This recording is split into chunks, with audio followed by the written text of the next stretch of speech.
Assalamualaikum warahmatullahi wabarakatuh. Tim kreditan dimanapun anda berada, selamat datang lagi di channel kami. Oh iya, mau cerita ya, kira-kira ini udah 1 tahun semenjak breakout COVID-19, dan mungkin teman-teman yang nonton atau keluarganya ada yang kena virus ini gitu, sama ya. Jadi di rumah ini dari 5 orang, 3 orangnya kemarin positif COVID-19 dari hasil tracing dan PCR gitu ya. Nah, mungkin sedikit cerita untuk pengalaman. Kalau saya sih negatif ya, nggak kena alhamdulillah sampai sekarang. Tapi waktu itu istri dan anak yang kena. Jadi buat teman-teman yang belum tahu COVID itu bagaimana ya, misinformasi yang tidak berbahaya, kemudian juga dibilang hoax bisnis. Jadi itu nyata ya.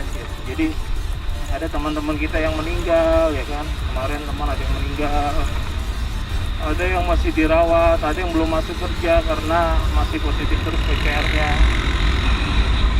Jadi COVID ini hematnya sih ada 3 level gitu. Jadi yang ringan, kemudian yang menengah, dan yang berat.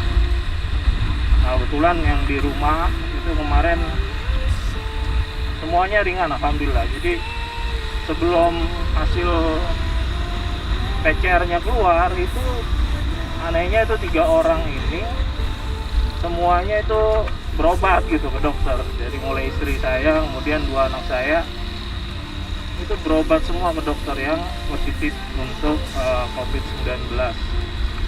Jadi gejalanya itu mirip ini ya, radang tenggorokan gitu.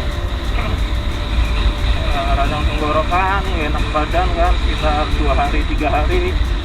Malah sempat anak saya ada yang sempat nyesek katanya untuk nafasnya, tapi ya ringan gitu. Setelah nggak ada seminggu deh dari dokter itu udah seperti biasa sebenarnya, jadi nggak sampai memburuk ya kayak gitu. Jadi alhamdulillah yang di rumah itu semuanya indikasi ringan ya untuk COVID-nya. Nah, ini prosesnya untuk evaluasi itu kira-kira ya 1 bulan semua ya, sampai buat nunggu negatif semua, karena nggak bareng kemarin pas PCR-nya. Bye bro. Nah, buat teman ada juga ya cerita. Jadi karena mungkin pikirannya COVID itu sembuh sendiri ya kan, nggak berbahaya, itu sampai istrinya tercinta meninggal tuh ada. Nah ini emang ya itulah yang sangat disepelekan mungkin ya, sehingga istrinya meninggal dunia itu ada tuh kayak begitu. Jadi hanya dirawat di rumah, padahal kalau udah sampai level berat ini harusnya penanganan di rumah sakit, jangan di rumah. Pertama untuk peralatannya, obat-obatan pasti tidak lengkap ya, artinya terbatas. Itu yang pertama. Kedua, malah nanti potensi untuk menularkan ke keluarga yang lainnya. Jadi teman-teman, jika yang positif COVID kemudian kejadiannya menengah ke berat, itu segera ke rumah sakit untuk dilakukan tindakan. Jangan sekali-kali mengira bisa sembuh sendiri ya, karena emang cukup ganas ini. Ada beberapa teman atau rekan kerja itu kira-kira hanya seminggu saja sudah fatality, istilahnya meninggal setelah terindikasi gitu. Jadi tergantung teman-teman semua, daya tahan tubuhnya juga.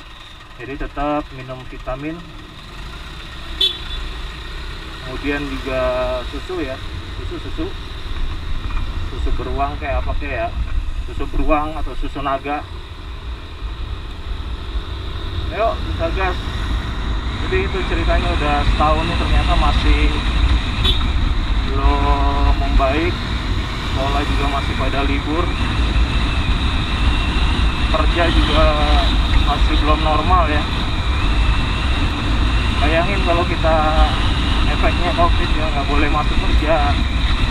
Kalau yang pendapatannya harian kan repot gitu, mau dapat duit dari mana. Itu salah satu efek yang luar biasa dari COVID, karena untuk menghindari akhirnya ada yang menjadi korban ya.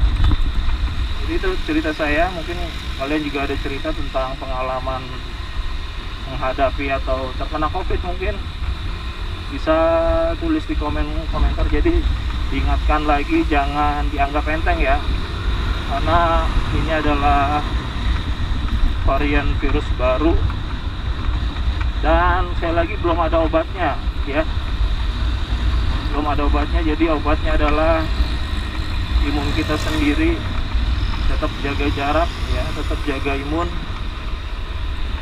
kemudian tetap berpikir positif gitu ya. Kita nggak tahu tuh kemarin pas keluarga kena, ini kenanya di mana kita nggak tahu, karena kan kalau keluar juga bareng-bareng ya kan, terus juga masker ya, masker bareng-bareng, tapi tetap aja ada kena. Dan ini kesian buat anak yang masih kelas 3 SD kemarin, yang diidentifikasi pertama itu udah murung gitu kan, karena dengar cerita di mana-mana bahwa COVID ini bisa mematikan. Tapi alhamdulillah masuk ke golongan yang gejala ringan untuk di keluarga saya. Itu ada guys, nanti kita sambung lagi ya.